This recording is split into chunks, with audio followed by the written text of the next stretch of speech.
महेश्वरी साहब, आप एक बहुत बढ़िया पीएमएस चलाते हैं। पिछले 5.5 साल का अगर मैं आपको रिटर्न बताऊं महेश्वरी साहब के पीएमएस का, तो अगर आप फीस काट दें और एक्सपेंसेस काट दें तो साल दर साल बसंत जी ने 26.5% का एक CAGR रिटर्न सन 2015 से दिया है। बसंत जी, ये एक बहुत बढ़िया परफॉर्मेंस है। बताइए, पिछले 10 दिनों में हम लोग मिड कैप, स्मॉल कैप्स और कुछ लार्ज कैप्स में एक ठीक ठाक करेक्शन आते हुए देख रहे हैं। आप जैसे स्टॉक पिकर के लिए ये एक बहुत अच्छी बात होती है, क्योंकि पोर्टफोलियो में आप अक्सर मल्टी बैगर्स जोड़ते हैं। बताइए, रडार पर आजकल क्या क्या है? नहीं, मल्टी बैगर्स शैल जी आपको मिलेगा पिटाई के बाद। जब आपका पोर्टफोलियो 50% घट जाता है तब मल्टी बैगर मिलता है। जी। जब पोर्टफोलियो 50% बढ़ जाता है तो आपको सिर्फ कंपाउंडर मिलेंगे। उसमें एक कंपाउंडर ऐसा होगा जो ऐसा इंजेक्शन लगाएगा कि आपको दर्द 5 साल तक रहेगा। तो अभी प्रॉब्लम बाजार में मुझे ये नजर आ रही है कि आप शेयर लीजिए 10-20% गेन्स के लिए, वो तो ठीक है, लेकिन बहुत बड़ा जो मार्केट का फ्लेवर है अभी वहां मुझे नजर नहीं आ रहा है कि बहुत। अब तेजी का बाजार और मंदी का बाजार में ये होता है, जो तेजी आपको 20 हफ्तों में देता है, मंदी आपको 20 दिनों में ले जाता है। तो उस कॉन्टेक्स्ट से देखना चाहिए। मुझे तो अभी बहुत रेयरली और बहुत ही सेलेक्टिव हिसाब से बाजार में रहेंगे तो सही हम, बट इतना कोई बहुत एक्साइटिंग नहीं लग रहा है कि ये लेते ये 5 गुना हो जाएगा 3 साल में। जी, चलिए, तो इस एक ओवरऑल व्यू के साथ हम लोग इस चर्चा को आगे बढ़ाते हैं। निफ्टी 8,000 से बढ़कर अब 18,500 के पार भी एक बार छलांग लगाता हुआ दिख चुका है। एक मन में शंका और एक मन में डर ये है कि क्या ये तेजी ज्यादा हो गई और क्या यहां से हम लोग एक जबरदस्त क्रैश आता हुआ देख सकते हैं? तो शैलेंद्र जी, ऐसा है कि ये जो मैं भी 30 साल से मार्केट में हूँ और इस वक्त ये जो बाजारों में तेजी आई है, जैसे आपने बोला लास्ट 18 महीने में, अगर इंडियन मार्केट की भी छोड़े तो ग्लोबल मार्केट में जो $60 ट्रिलियन का मार्केट कैप था, ग्लोबल मार्केट कैप का, वो करीब हो गया $120 ट्रिलियन। तो रफली $60 ट्रिलियन का वेल्थ क्रिएशन हुआ है पूरे वर्ल्ड वाइड बेसिस पे मार्केट कैप में। वैसे ही इंडिया का जो मार्केट कैप है, मोर देन द इंडेक्स, वो करीब 1.3-1.4 ट्रिलियन था नीचे में जब मार्च में कोरोना हुआ, और अभी ये हो गया है करीब 3.2-3.3 ट्रिलियन। तो अगर आप देखो, $2 ट्रिलियन का इंडिया में इंक्रीमेंटल वेल्थ बना है। ये कॉन्टेक्चुअल टर्म में अगर मैं बोलूं कि 5,000 साल लग गया वो 1.3 ट्रिलियन तक आने को, और 18 महीने लगे इंक्रीमेंटल 2 ट्रिलियन बनने के लिए। तो बहुत जबरदस्त राइज मार्केट ने दिया है, बहुत ज़्यादा पैसा बना है मार्केट में। सो ओवरऑल निफ्टी यहाँ से 18,500 से क्रैश हो जाएगा क्या, ऐसा मुझे नहीं लगता है। बिल्कुल, मार्केट में ऑर्डरली करेक्शन होंगे, और इतनी बड़ी वेल्थ होने के बाद वो रीज़न तो बाद में पता चलेगा हमको कि इस रीज़न की वजह से घट गया मार्केट। कोई बेल तो बजाने वाला नहीं है घर पे कि मैं घटने वाला हूँ करके, राइट। तो हाँ, रीज़न तो हमको बाद में पता चलेगा, पर ऑर्डरली करेक्शन हो सकता है। मुझे कोई क्रैश नहीं लगता है, बिकॉज सी, अगर ये मैं ओवरऑल मार्केट का पूरा स्ट्रक्चर अगर देखूँ ना, तो डेफिनेटली एक पॉकेट में यूफोरिया है, और एक पॉकेट है जहाँ हमको समझ भी कम है, और जहाँ पे हम जो ट्रेडिशनल इन्वेस्टर्स हैं उनको लगता है कि ना पी है ना कैश फ्लो है, तो हम समझे नहीं, हमको समझ नहीं पड़ रही कि उसको वैल्यू कैसे करने का है। तो वो पॉकेट को अगर मैं छोड़ दूँ, स्टिल अगर आप देखो दूसरे पॉकेट में, तो अभी तो 7,000, 8,000, 9,000 निफ्टी के दाम में भी बहुत सारे शेयर मिल रहे हैं जी। तो 10-10 साल के, 15-15 साल के लो में भी शेयर मिल रहे हैं, जहाँ पे बहुत वैल्यू है। बिल्कुल, और वैल्यू के बहुत ज़बरदस्त वक्ता हमेशा मधु जी रहे हैं। मधु जी की राय है कि आप कोई ज़्यादा करेक्शन होते हुए देखेंगे नहीं, और बसंत जी यहाँ पर कह रहे हैं कि तो मैं करेक्ट करता हूँ, आप करेक्शन होते हुए देखेंगे, मैं क्रैश की बात नहीं कर रहा हूँ। मतलब आप अगर ये उम्मीद है कि 18,000 वाला निफ्टी वापस 8,000 हो जाएगा, 10,000 हो जाएगा, वो नहीं लगता है। चलिए, तो फिलहाल हम लोग एक ठीक ठाक मोमेंटम में और ठीक ठाक वैल्यूएशन जोन पर कुछ इंडिसेस पर ट्रैक करते हुए दिखते हैं। अब जरा बात करते हैं स्टॉक पिकिंग और सेक्टर वॉचिंग की। मधु जी, आपसे शुरू करते हैं। अक्सर आप वहां पर खुदाई करते हैं और वहां पर तैरते हैं जहां पर फिलहाल कोई भी व्यक्ति नहीं होता। तो ऐसे 2 या 3 स्फीयर्स, ऐसी 2 या 3 पॉकेट्स जहां पर आपको लगता है कि इस लेवल पर भी जहां ओवरऑल बाजार खड़ा है वो सेक्टर्स डीप वैल्यू में है। तो जैसे मैं पब्लिक सेक्टर बैंक्स की बात मैंने काफ़ी करी है, मैं वहाँ पे वापस उसको रिपीट करूँगा। हालांकि लास्ट 1 महीने में काफ़ी लोग आ गए और स्टॉक्स ने काफ़ी अच्छा 30-40% का अपवर्ड मूवमेंट भी देखा है, पर मुझे लगता है यहाँ पे अभी भी बहुत वैल्यू है। तो एज आई सेड, कोई भी करेक्शन आएगा, कोई भी रीजन बनेगा, यहाँ पे अभी भी मुझे काफ़ी दम लगता है। अगर मैं 3-4 साल की अवधि से इन कंपनीज को देखूं तो यहाँ पे अभी भी अच्छा है। और वैसे ही फाइनेंशियल स्पेस पे कुछ नीचे वाले प्राइवेट सेक्टर बैंक्स हैं, कुछ एनबीएफसी कंपनीज है, कुछ एचएफसी कंपनीज है। अगर आप डिग कीजिएगा ना तो ये बाजार का जो दो पहलू है मार्केट के, एक तरफ अभी भी इतनी जबरदस्त वैल्यू हमको दिख रही है कि आधी बुक वैल्यू पे, 0.7 बुक वैल्यू पे अच्छी कंपनियां भी मिल रही है, और दूसरी तरफ मार्केट है कि 100 time EV EBITDA, 200 time EV EBITDA, पता ही नहीं चल रहा है क्या हो रहा है वहां। बिल्कुल। तो मैं ये वाले कैंप में हूँ कि यहाँ पे जहाँ वैल्यू है, जहाँ पे अपने को समझ पड़ता है, वहां पे लेने का। दूसरा, मैंने काफी रियल एस्टेट की काफी बात करी है पिछले 1 साल में, और रियल एस्टेट एक्चुअली काफी अच्छा किया है। अगर आप देखिएगा चुनिंदा शेयर काफी 50 से 100 से 300-400% तक का इजाफा भी हुआ है। तो इसमें भी कभी भी जहां आपको समझ पड़ता है, जो आपको कॉन्फिडेंस आता है, या रियल एस्टेट की जो एसेसरी कंपनीज है जिसमें रियल एस्टेट में बूम आने से वो एसेसरी कंपनीज में भी काफी इजाफा होगा। तो जहां कहीं आपको समझ पड़ता है, जब भी कभी बाजार चांस से कभी भी कोई करेक्शन हो, तो ये 2 सेक्टर अभी भी ठीक है। अच्छा, एक बात जरा मैं यहाँ पर क्लैरिफाई करना चाहता हूँ। यहाँ पर दोनों बसंत जी और मधु जी जो भी आपको चर्चा करते हुए दिखेंगे, ये आप मान के चलिए कि यहाँ पर कुछ पोजीशंस आप दोनों की होंगी।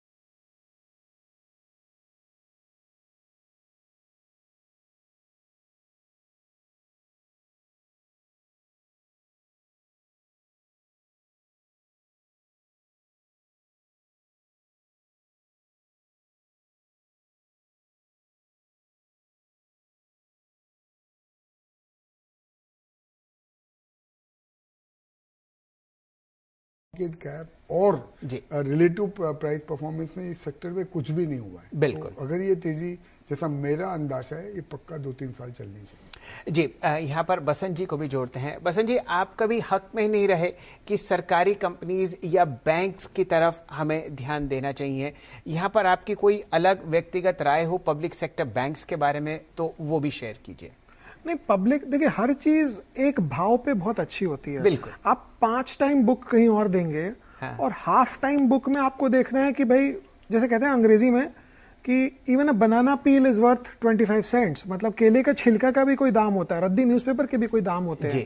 और अगर इकोनॉमी रिकवरी मोड में है, नीचे से ऊपर आ रही है, ग्रोथ आ रही है, तो सबसे पहले जो है एनपीए की सफाई होती है। अब उसमें जो बड़ी बैंक है अपनी कोटक बैंक, उसके पास तो गंदगी है ही नहीं, वो क्या साफ करेगा। तो दिवाली की सफाई जो है वो ये 2nd line 3rd line NBFCs और बैंक्स में होती है। तो वो अंदाज लेकर अगर कोई समझे कि भाई उसका परफॉर्मेंस क्या है, जैसे मधु जी तो स्टॉलवर्ट है इसमें, तो अगर वो एक असेसमेंट हो जाए कि इसका एनपीए कहाँ घट सकता है, बिकॉज इकोनॉमिक एक हो रहा है कि पैसा जब आता है ना, तो आपके 90% लाइफ की दर्द चली जाती है। ये तो सिर्फ शेयर बाजार है। तो उस ढंग से देखने से मुझे लगता है कि बैंक्स में रियल एस्टेट का दाम बढ़ेगा, सारे कोलैटरल होल्ड कर रहे हैं। अब मैंने किसी को लोन दिया, उसके दाम ही 80 लाख की प्रॉपर्टी थी, वो प्रॉपर्टी 1 करोड़ 20 की हो गई, तो मेरा लोन तो सिक्योर हो गया। तो वो एंगल अभी मुझे लगता है लगाना बचा है। मैं बसंत जी का एक बोलता हूँ, ये एक दिवाली नहीं, ये 6 दिवाली से सफाई चल रही है इनकी। जी, तो ये 6 दिवाली में इन्होंने again sector as a whole में 11 लाख करोड़ का प्रोविजन पब्लिक सेक्टर बैंकों ने कंबाइन करके किया है फ्रॉम 2015 टू 2021। 11 लाख करोड़, और इनका करीब 10 लाख करोड़ का ऑपरेटिंग प्रॉफिट बना है ये ड्यूरेशन में। तो 1 लाख करोड़ का नेट नुकसान हुआ है पिछले 6 साल में। सरकार ने और बाहर से 3.5 लाख करोड़ का कैपिटल इनका रेज हुआ है जी। और अभी जो मार्केट कैप है, अगर मैं 2-3 बैंकों को निकाल दूं, एसबीआई को निकाल दूं, और 2-3 छोटे बैंक जो एक्सेसिव वैल्यूएशन पे, उसको अगर निकाल दूं, तो उनका कंबाइंड मार्केट अब मार्केट कैप अभी भी जितना सरकार ने पैसा डाला है उससे भी कम है। बिल्कुल, ये बात आप बिल्कुल समझिए कि इतनी जबरदस्त तरीके से क्रशिंग हुई है पब्लिक सेक्टर बैंक्स के मार्केट कैपिटलाइजेशन की। कई बैंक तो अभी भी लगभग 80 से 75% नीचे अपनी ऑल टाइम पीक के चलते हुए दिख रहे हैं। तो यहाँ पर मल्टी बैगर्स ढूंढना आपको आसान तरीके से आता हुआ दिखेगा और मधु जी इस काम में पारंगत हैं। पिछले 25 साल से मैं देख रहा हूँ और 30 साल से आप एग्जैक्टली यही काम करते हुए देख रहे हैं। बसंत जी, ये आपकी तरफ से आएगा। अक्सर हम लोग PSU बैंक्स को एक ट्रेडिंग जोन में देखते हैं, जब बहुत सस्ता हो तब खरीद लो और जब सस्ता रह जाए तो आप उसे बेच दो। यहां पर एक दो बातें अगर आप PSU बैंक्स की परेशानियों के बारे में करें तो वो एक बैलेंस हो जाएगा। नहीं, परेशानी अगर आप देखेंगे तो अगर आपको ये एंगल समझ आ रहा है कि ओवरऑल इकोनॉमी रुक जाएगी, ग्रोथ नहीं आएगी, जो अभी तक उस ढंग से आई नहीं है, कोविड हो या कुछ भी हो, तो फिर ये PSU बैंक्स फिर 6 महीने के लिए डेफर हो गया गेम पूरा। फिर आपकी वो कोटक बैंक और HDFC बैंक जो ऑटो पायलट है, एस्केलेटर में आप बैठ गए, एयरपोर्ट पे इधर से उधर 2 किलोमीटर ट्रैवल कर लिए, वो उधर है। लेकिन अगर आपको कार्ट पे जाना है, जल्दी जाना है एक पॉइंट से दूसरे पॉइंट, तो ये सब PSU बैंक में ही पैसे बनेंगे। और SBI एक्चुअली क्या है ना, SBI अगर 40% बढ़ेगा ना, तो ये सारे बाकी डबल हो जाएंगे। बहुत सिंपल गेम है। क्या तो ये आप ये एक थंब रूल आपको बताते हुए दिख रहे हैं बसंत महेश्वरी साहब। SBI ऑलरेडी रिकॉर्ड हाई पर है और छोटे मंझले बैंक्स आपको बहुत दूर दिखेंगे रिकॉर्ड हाई से। तो अगर SBI में जितनी वृद्धि आएगी उसकी 2 गुना आपको इन पब्लिक सेक्टर बैंक्स में आती हुई दिखेगी। बसंत जी, मधु जी तो अपना पर्सनल पैसा मैनेज करते हैं, लेकिन आपका पोर्टफोलियो डिक्लेयर्ड है और हम सब लोग उस पर ध्यान देते हैं। बताइए, आप क्या क्या चीजें देख रहे हैं फिलहाल, कहाँ एडिशंस हो रहे हैं और कहाँ आप बिल्कुल परे हैं? नहीं, हमारा ये मानना है कि ये जो तेजी है ये हमारी तेजी नहीं है, ये बोरोड तेजी है। 7 समुंदर पार से आई है। वहां पैसे की प्रिंटिंग होती है, घूम फिर के पैसा हमारे पास आता है, हम शेयर बाजार में लगाते हैं, हम मजे करते हैं। तो जो भी basic economy, Indian economy linked stocks हैं, वो उतने अच्छे नहीं किए जितने ग्लोबली ड्रिवन है। अब IT क्यों बढ़ रहा है वो तो मुझे सही समझ आ रहा है, बट बढ़ रहा है। फार्मा पहले बढ़ा, उसको भी इंडिया से कोई लेना देना नहीं है। वो इंडियन कंपनी है जो US ऑपरेशंस करती है। उस ढंग से अगर आप देखेंगे तो मेटल में पीछे एक तेजी आई। EV का जो कहानी है उसमें एक तेजी आई है कि इलेक्ट्रिक व्हीकल इंडिया में आएगा नहीं आएगा, कौन उसके सप्लायर्स होंगे उन चीजों के, उधर तेजी आई है। Tata Group by itself is undergoing a tremendous change from, we can say, a family-owned business. It has now become a professionally driven company, group rather. तो इस ढंग से हमारा ये फोकस है कि हम उन कंपनियों को देखें जो इंडिया के पॉलिसीज और इंडिया के लिंक से थोड़े से इंसुलेटेड है, जिसको हम अंग्रेजी में कहते हैं। तो उस एंगल से हम पोर्टफोलियो देखते हैं। जब आपकी कंपनी अपनी मार्केट कैप 2 साल 3 साल में कमा ले, तो सिक्लिकल और नो सिक्लिकल इसमें DCF करने की जरूरत नहीं है जी।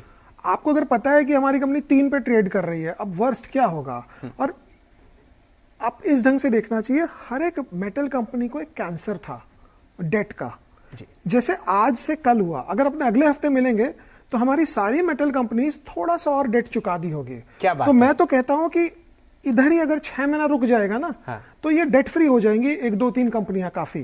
क्या बात। और इसमें एक अजीब सी बात है कि अगर केपेक्स जब तक नहीं होता है तब तक अच्छा है। जिस दिन केपेक्स स्टार्ट होगा उसके 1.5 साल बाद मंदी आएगी। कोई भी मेटल रैली दुनिया में 300-200 साल की हिस्ट्री में सप्लाई के आने के बाद ही रुकता है। पहले डिमांड आती है, बिकॉज मुझे अब एक घर बनाना है, फॉर एग्जाम्पल 50 लाख रुपए है, मैं स्टील खरीद के लाया, सीमेंट खरीदा, ये खरीदा, मैंने तो इमीडिएट डिमांड क्रिएट कर दिया।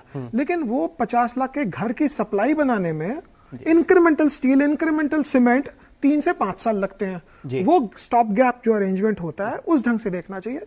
और ठीक है, अभी प्रॉब्लम यह है कि जितनी एनालिस्ट कम्युनिटी है और जितने फंड मैनेजर कम्युनिटी है हमारे, वो एज्यूम कर रहे हैं कि अगले साल 20 से 30% मेटल के दाम गिर जाएंगे।